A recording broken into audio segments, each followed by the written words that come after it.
নবীর সামনে যারা উপস্থিত আছো, তোমাদের কাছে যেমন আমার নবী নবী, ওয়া আখারিনা মিনহুম লাম্মা ইয়ালহাকু বিহিম, ওয়া আখারিনা মানে নবীর পরে নবী যে দেশে আছে, যে রাষ্ট্রের মধ্যে আছে, ওই রাষ্ট্রের বাইরে কোন মানুষ যদি জন্মগ্রহণ করে, শুধু তাই নয়, ওয়া আখারিনা মানে শেষে। এটা হতে পারে মক্কা থেকে মদিনায় যে মানুষগুলো আছে, সিরিয়ায় যে মানুষগুলো আছে, আমেরিকার প্রান্তে যে মানুষগুলো আছে, রোম দেশে যে মানুষগুলো আছে, পৃথিবীর বিভিন্ন প্রান্তে যে মানুষগুলো আছে, সবার জন্য আমার নবী রাহমাতুল লিল আলামিন। শুধু তাই নয়, লাম্মা ইয়ালহাক, ইয়ালহাক মানে মিলিত হওয়া। নবী মুহাম্মদুর রাসূলুল্লাহ দুনিয়ায় যতদিন থাকবেন, পৃথিবীতে ইঞ্চি ইঞ্চি মাটিতে যারা বসবাস করবে, সবার জন্য আমার নবী আদর্শ। আমার নবী হচ্ছে তাদের জন্য গার্জিয়ান, শিক্ষক। শুধু তাদের জন্য নয়, লাম্মা ইয়ালহাক, কিয়ামতের 1 সেকেন্ড আগ পর্যন্ত পৃথিবীতে যত মানব আকৃতির মানুষ জন্মগ্রহণ করবে, সবার জন্য আমার নবী রাহমাতুল লিল আলামিন। ইয়ালহাক মানে মিলিত হওয়া। এই মিলিত তাফসীর মুফাসসিরিনে কেরাম করেছেন, আমার নবী ইন্তেকাল হয়ে মদিনায় ঘুমিয়ে থাকবেন, তারপরে যত মানুষের জন্ম পৃথিবীতে হবে কিয়ামত পর্যন্ত, জন্মের পরে দুনিয়া আসার পরে প্রথম কথা তার মুখ দিয়ে বের হবে, লা ইলাহা ইল্লাল্লাহু মুহাম্মাদুর রাসূলুল্লাহ। রাসূল তোমায় ভালোবাসি, মন হৃদয় উজাড় করে। রাসূল তোমায় ভালোবাসি, মন হৃদয় উজাড় করে। হৃদয় মাঝে জ্বালায় আমার, দূর হবে তোমার দিদারে, দূর হবে তোমার দিদারে। সুখে তুমি, দুঃখে তুমি, মুখে তুমি, বুকে তুমি, তুমি আমার প্রাণ পিয়ারা। দিদার দিয়ে ধন্য করো না, তুমি আমার প্রাণ পিয়ারা। দিদার দিয়ে ধন্য করো না। রাসূল তোমায় ভালোবাসি, মন হৃদয় উজাড় করে।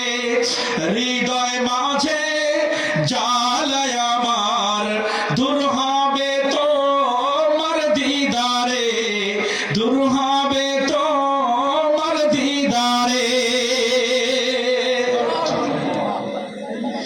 এই কথা আমার লাস্ট পর্যন্ত যদি মনোযোগ সহকারে বসতে পারেন, নবীর প্রেম হয়ে যাবে। দুনিয়া আমাদের কাজ কি হবে? দুনিয়া থেকে যখন কবর জগতে যাব, তখনও লাভবান হয়ে যাব। দুনিয়ার 60-40 বছর জিন্দেগিতে আমাদের করণীয় কি হবে, এবং কবর জগতে গিয়ে আমাদের কি উপকার হবে? হাসরের ময়দানে আল্লাহর সামনে দাঁড়িয়ে জান্নাত পর্যন্ত পৌঁছানোর জন্য যা যা লাগবে, এই প্যাকেজের ভিতরে সংক্ষিপ্তভাবে পেয়ে যাবেন ইনশাআল্লাহ। যখন আল্লাহ রাব্বুল আলামিন বললেন বাসা পাঠিয়েছি পৃথিবীর জমিনে, শুধু ওই যখন আমি নবীকে পাঠিয়েছি তখন যে মানুষগুলো আছে তাদের জন্য শুধু নবী, তাদের জন্য শুধু নবী মুহাম্মদুর রাসূলুল্লাহ নবী নয়, ওয়া আখারিনা মিনহুম লাম্মা ইয়ালহাকু বিহিম ওয়া হুয়াল আজিজুল হাকীম। কিয়ামত পর্যন্ত পৃথিবীতে যত মানুষ জন্মগ্রহণ করবে, সবার জন্য আদর্শ হবে নবী মুহাম্মদুর রাসূলুল্লাহ সাল্লাল্লাহু আলাইহি ওয়াসাল্লাম। এরপর আল্লাহ তাআলা বলেন, যালিকা ফাদলুল্লাহি ইউতিহি মান ইয়াশা ওয়াল্লাহু যুল ফাদলিল আযীম। আল্লাহ তাআলা বললেন, এই নবী তোমাদের জন্য কেমন জানেন? যালিকা ফাদলুল্লাহ, আমি আল্লাহ রাব্বুল আলামিন পৃথিবীবাসীকে যত নিয়ামত দান করেছি, যত ফাদল দান করেছি, অনুগ্রহ করেছি, নবী মুহাম্মদ রাসূলুল্লাহ পৃথিবীবাসীর জন্য সব থেকে বড় নিয়ামত। যালিকা ফাদলুল্লাহ ইউতিহি মান ইয়াশা। এই নবীর আগমন তোমাদের পৃথিবীবাসীর জন্য অনেক বড় নিয়ামত। এই নিয়ামত বুঝার জন্য আল্লাহ তাআলা বললেন ইউতিহি মান ইয়াশা, আমি যাকে ইচ্ছা বুঝার শক্তি দান করি। তাহলে যারা নবী চেনে নাই বুঝতে হবে আল্লাহ তাদের কবুল করে নাই। এই কথাগুলো যখন নবীজি মক্কাবাসীর কাছে ওয়াজ করে করে বলতেছেন, তখন মক্কার যারা ইহুদি ছিল তারা কি বলেছিলেন? তারা এবার নবীজির কথার উত্তরে বলতেছেন মাসালুল্লাযীনা হুম্মিলুত তাওরাতা সুম্মা লাম ইয়াহমিলুহা কামাসালিল হিমারি ইয়াহমিলু আসফারা। ওই জমিনে যারা ইহুদি ছিল, নাসারা ছিল, তারা আমার নবীকে যখন মানে নাই, তখন আল্লাহ তাআলা বলছেন মাসাল, হে নবী উদাহরণ কেমন গাধা। ইহুদি খ্রিস্টানদেরকে আল্লাহ গাধা বলেছেন।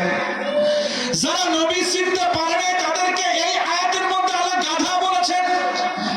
হুম্মিলুত তাওরাত মাসালুল্লাযীনা হুম্মিলুত তাওরাত সুম্মা লাম ইয়াহমিলুহা কামাসালিল হিমার। হিমার মানে গাধা। আল্লাহ তাআলা বলছেন যে ইহুদি জাতি আজকে আপনাকে অস্বীকার করতেছে, তাদের কাছে তাওরাত যে কিতাব আমি দিয়েছিলাম মুসা আলাইহিস সালামের কাছে, তারা মুসা আমার নবী ইন্তেকালের আগে আপনি দুনিয়া আসবেন এটা বলে গিয়েছিল, কিন্তু তারা সেটা মানে না। শুধু তাই নয়, তাদের তাওরাতের ভিতরে আপনার যে জীবন বৃত্তান্ত আমি তুলে ধরেছিলাম সেইটা ওই কিতাব থেকে তারা মুছে ফেলেছে, তারা ওখান থেকে সেটা আউট করে দিয়েছে। তা গাধা কেন বললেন? তাদের কাছে তাওরাত আছে, আপনার আগমনের আলোচনা আছে, জানার পরেও তারা মানতেছে না। যারা জানার পরে মানে না তারা আর মানুষ থাকে না। যে জানে নামাজ না পড়লে জাহান্নামে যাওয়া লাগবে, এরপরেও যদি কেউ নামাজ না পড়ে, জানার পরে যে পড়ে না সে তো গাধা।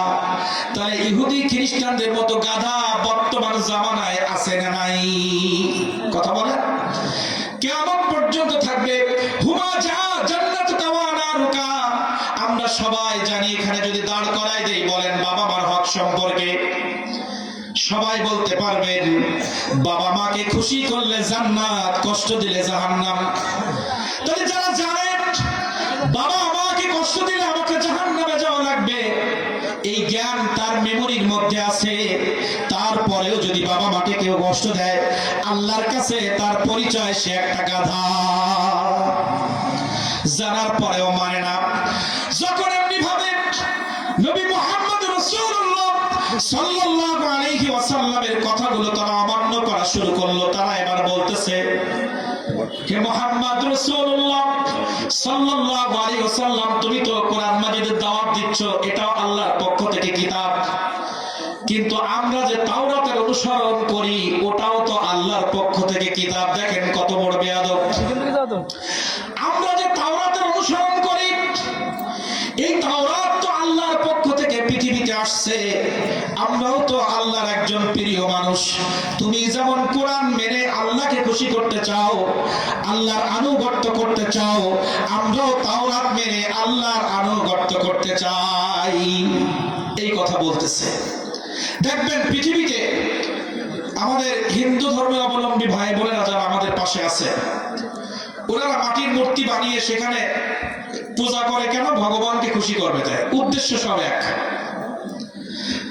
যারা ইহুদি তারা গির্জায় যায় কেন? যারা খ্রিস্টান নাসারা তারা গির্জায় যায় কেন? তাদের কাছে প্রশ্ন করবেন কেন যাও? তারা বলবে আমরা এই গির্জায় এসে ইবাদত করার মাধ্যমে গডকে খুশি করতে চাই। আর আমাদের কাছে যখন প্রশ্ন করা হয় হে মুসলমান, আজানের পরে তুমি কেন মসজিদে যাও? মুসলমান বলে আমরা নামাজের মাধ্যমে আমার আল্লাহকে খুশি করতে চাই। কথা সব এক, সবার উদ্দেশ্য আল্লাহকে খুশি করা। কিন্তু এই কথা যখন চ্যালেঞ্জ হচ্ছে একে অপরের সাথে। আমি যে প্রথম আয়াত তেলাওয়াত করেছি এই আয়াতের বুঝানোর জন্য এই ঘটনাগুলো কিন্তু বলছি, লাস্টে বুঝবেন। যখন ইহুদিদের সাথে রাসূল করিম সাল্লাল্লাহু আলাইহি ওয়াসাল্লামের কথোপকথন হচ্ছে, আমি তোমাদের কাছে একজন রাসূল হিসেবে এসেছি, এই তোমরা যারা তাওরাতের অনুসারী তাদের জন্য আমি নবী, তোমরা যারা ইনজিলের অনুসারী তাদের জন্য আমি নবী, তোমরা যারা জাবুরের অনুসারী তাদের জন্য আমি নবী, যারা জাবুর মানে না তাওরাত মানে না তাদের জন্য আমি নবী, আমি সমস্ত বিশ্বকুলের জন্য নবী। এই কথা যখন নবী মুহাম্মদ রাসূলুল্লাহ সাল্লাল্লাহু আলাইহি ওয়াসাল্লাম বলতেছেন, তখন কথোপকথন শুরু হয়ে গেছে।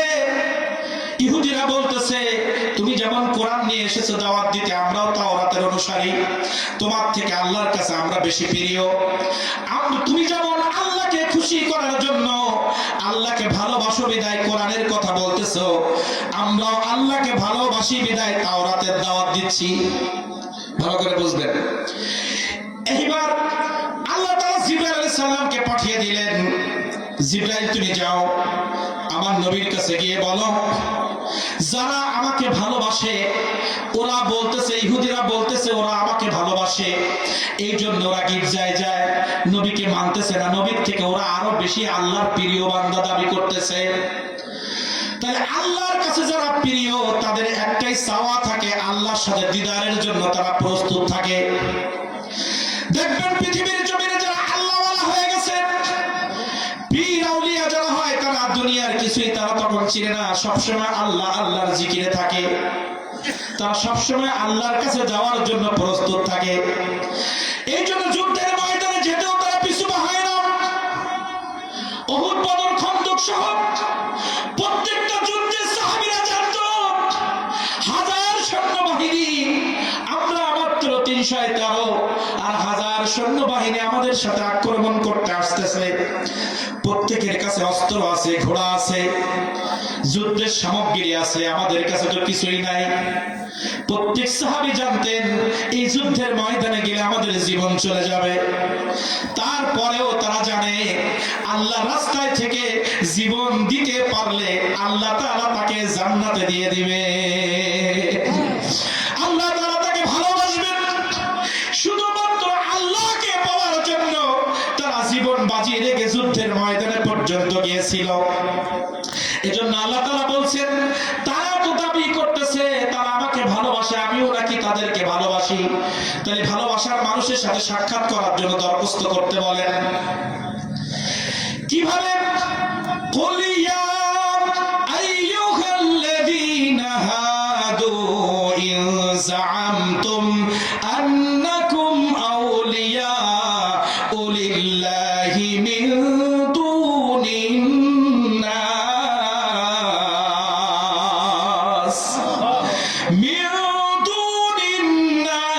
ফাতামান্নাউল মাউতা ইন কুনতুম সাদিকিন।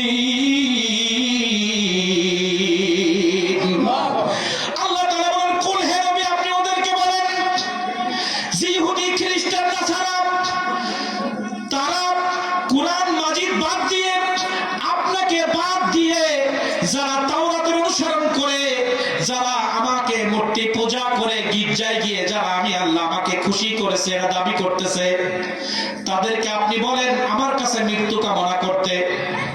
তারা যদি আমার প্রিয় হয়ে থাকে, তারা মরে যাওয়ার সাথে সাথে আমি তাদেরকে জান্নাত দিয়ে দিব।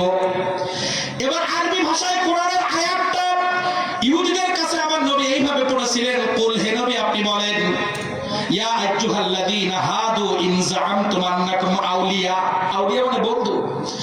এই ইহুদি জাতি, তোমরা যদি আমার থেকে আল্লাহর কাছে অনেক প্রিয় বন্ধু হয়ে থাকো, ওলি হয়ে থাকো, তাহলে তোমরা আউলিয়া যদি বন্ধু হয়ে থাকো, ফাতামান্নাউল মাউত, তোমরা আল্লাহর কাছে এক্ষুনি মৃত্যু কামনা করো। ইন কুনতুম সাদিকিন, তোমরা তোমাদের কথার যদি সত্যবাদী হয়ে থাকো, এক্ষুনি আল্লাহর কাছে তোমরা মৃত্যু কামনা করো। এই কথা বলার পরে আর কথা বলে না। এরপরে আয়াতে আল্লাহ তাআলা বললেন, হে নবী কোশ্চিন কালে ওরা আমার কাছে মৃত্যু কামনা করবে না। ওয়ালা ইয়াতামান্নাউনাহু আবাদান বিমা কদ্দামাত আইদিহিম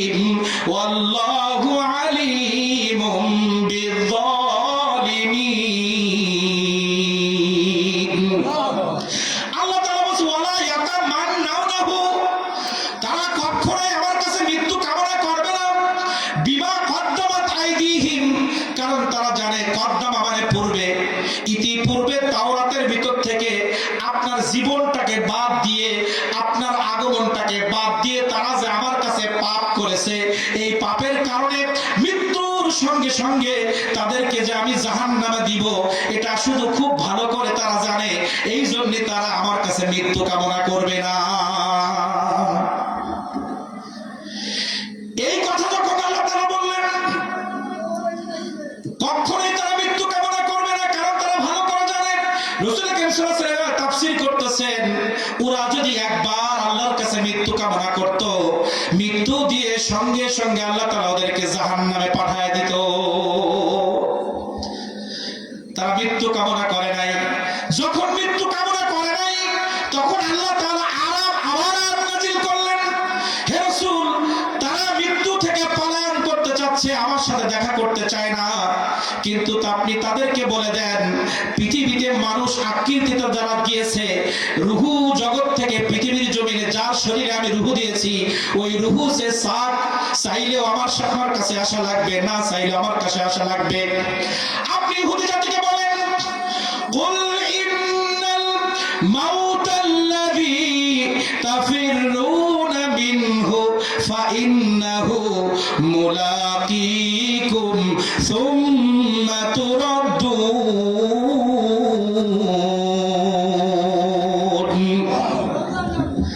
আল্লাহ তাআলা বলেন, কুল, হে নবী আপনি বলেন, ইন্নাল মাউতাল্লাযী, যখন মৃত্যুর সময় এসে যাবে, যখন রূহের ডেট ফুরিয়ে যাবে, ইন্নাল মাউতাল্লাযী তাফিরুনা মিনহু, পৃথিবীতে সে হোক ইহুদি, সে হোক খ্রিস্টান, বৌদ্ধ, মুসলিম, যে জাতির মানুষ সে হোক না কেন, আমি যখন রুহু জগৎ থেকে মায়ের গর্ভে আমি দুনিয়া আসার জন্য রুহুটাকে যখন ট্রান্সফার করেছিলাম, রুহু জগৎ থেকে মায়ের গর্ভে, জিবরাইল আলাইহিস সালাম যখন আব্দুর রহমান, আব্দুস সালাম, জিয়াউর রহমান, তার মায়ের গর্ভে 120 দিন বয়স হওয়ার পরে যখন রুহুটা জিবরাইল ফুঁকে দিয়েছিল আমার অনুমতি ক্রমে, তখন জিবরাইল রুহু দেওয়ার সময় বলে দিয়েছিল, এই রুহুর মেয়াদ 10 বছর কি 20 বছর কি 50 বছর। ইহুদি হোক, খ্রিস্টান হোক আর মুসলিম হোক, রুহের মেয়াদ যেই দিন যেই সময় শেষ হবে, ডাক্তার যদি তার বলে থাকে তোমার শরীরে কোনো রোগ নাই, তুমি যদি মনে করো আইনামা তাকুনু ইউদরিকুমুল মাউতু ওয়ালাউ কুনতুম ফি বুরুজিন মুশাইয়াদা, তুমি মৃত্যু থেকে পলায়ন করার জন্য বুরুজিন মুশাইয়াদা, বুরুজ মানে ঘর, মুশাইয়াদা মানে শক্ত, পৃথিবীর জমিনের সব থেকে শক্ত পদার্থ দিয়ে শক্ত করে যদি একটা বুরুজ বানিয়ে সেই বুরুজের মধ্যে যদি তুমি পলায়ন করো, মৃত্যুর সময় যখন আসবে, মুলাকীকুম, মৃত্যু তোমার সাথে সাক্ষাৎ করবেই করবে। প্রতিদিন আজরাইল আলাইহিস সালামের কাছে আল্লাহ রাব্বুল আলামিনের পক্ষ থেকে প্রতিদিন কোনদিন 1 লক্ষ, কোনদিন 1000, কোনদিন 500, 100, এইভাবে নাম সহ আজরাইলের হাতে যখন লিস্ট দেওয়া হয়, দেখবেন একটা গাড়ি খুলনা থেকে বা সাতক্ষীরা থেকে ঢাকায় রওনা দিয়েছে। আপনি একই সময় টিভি চ্যানেলগুলো খুলবেন, একই সময় দেখবেন কোথাও লঞ্চ ডুবে 20 জন মারা যায়, কোথাও বিমান অ্যাক্সিডেন্টে, বিমান দুর্ঘটনায় 350 সব শেষ, কোথাও বাসে 100 যাত্রী 40 জন নাই। আপনাকে বুঝতে হবে, আজরাইলের কাছে আজকে সকালে যে লিস্টটা দেওয়া হয়েছে, ওই লিস্টের মধ্যে জাহাজের মধ্যে যাত্রীর রুহু আছে, গাড়ির যাত্রীর রুহু আছে, বিমানের যাত্রীর রুহু আছে, মাদার বাড়িয়া ঘেরের মধ্যে ঘুমিয়ে আছে তার রুহু আছে, এখানে আমরা যারা বসে আছি আমার রুহু আছে। কয়েকদিন আগে এক বক্তা স্টেজে ওয়াজ করতে গিয়ে ইন্তেকাল করেছে, ওই মুহূর্তে তার রুহের মেয়াদ শেষ হওয়ার কারণে সে দুনিয়া ত্যাগ করেছে। দেখবেন একটা বাসের মধ্যে 100 যাত্রী, 20 জন মারা যায়, 80 জন বেঁচে যায়, কারণ 80 জনের রুহুর মেয়াদ শেষ হয় নাই।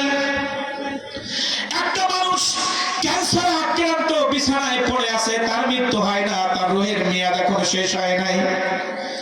একজন যুবক, তার শরীরে কোনো রোগ নাই, তার বাবা এখনো দুনিয়ায় বেঁচে আছে, সে মনে করতেছে আমার বাবার বয়স 60 বছর, আমি তো 25 এবং 30-এর কোটায় আছি। আমার বাবা যখন 60 বছরে এখনো বেঁচে আছে, আমি অন্তত 65 বছর বেঁচে যাব। কিন্তু পৃথিবীর নির্মল ইতিহাস আপনি দেখেন, কোথাও বাবা 60 বছর বয়সে 40 বছর বয়সে সন্তানের খাটিয়া কাঁধে নিয়ে কবরস্থানে যায়। কোন সময় 40 বছরের সন্তান 60-70 বছরের বাবার লাশ কাঁধে নিয়ে কবরস্থানে চলে যায়। ঠিক কিনা বলেন? আমি এটা এজন্য বললাম, আপনার আমার রুহের মেয়াদ যে যখনই শেষ হবে, আপনি যদি মনে করেন বাস অ্যাক্সিডেন্ট হয় আমি বাসে চড়বো না, বিমানে অ্যাক্সিডেন্ট হলে মানুষ মারা যায় আমি বিমানে চড়বো না, জাহাজে উঠলে জাহাজ ডুবে গেলে মানুষ মারা যায় আমি জাহাজে উঠবো না, মোটরসাইকেল চালালে অ্যাক্সিডেন্টে পা ভেঙে যায় আমি মোটরসাইকেল চালাবো না, আপনি কোনোদিন যানবাহনে উঠবেন না। কিন্তু আজ দুপুর 12:30 যদি আপনার মৃত্যু সাতক্ষীরার কোথাও কোনো হাসপাতালে বা কোনো রোডে অথবা আপনার গৃহের মধ্যে আপনি থাকবেন, 12:30 যদি রুহুর মেয়াদ শেষ হয়ে যায়, জীবনে কোনোদিন গাড়ি চড়েন নাই, বিমান চড়েন নাই, ডাক্তারের কাছে যান নাই, ঔষধ খান নাই, হঠাৎ করে বলবেন বাসার মা আমার মাথাটা যেন কেমন ঘোরাচ্ছে। 12:30 আপনার মৃত্যু, ঠিক 28 মিনিটে আপনার মাথা ঘোরা শুরু হবে। 30 মিনিট হবে, 1 সেকেন্ড আপনার জন্য আজরাইল আর দেরি করবে না।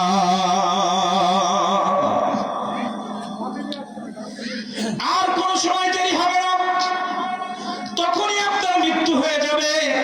আল্লাহ তাআলা এই মৃত্যু সম্পর্কে বললেন, ওয়ালাই ইউআখিরুল্লাহু নাফসান ইযা জাআ আজালুহা, ওয়ালাই ইউআখির, যখন শেষ হয়ে যাবে মেয়াদ, নাফসান কোন রূহের মেয়াদ যখন শেষ হয়ে যাবে, ইযা জাআ আজালুহা, 1 সেকেন্ড দেরি করা হবে না, যে অবস্থায় থাকবে ওই অবস্থায় তার মৃত্যু হয়ে যাবে।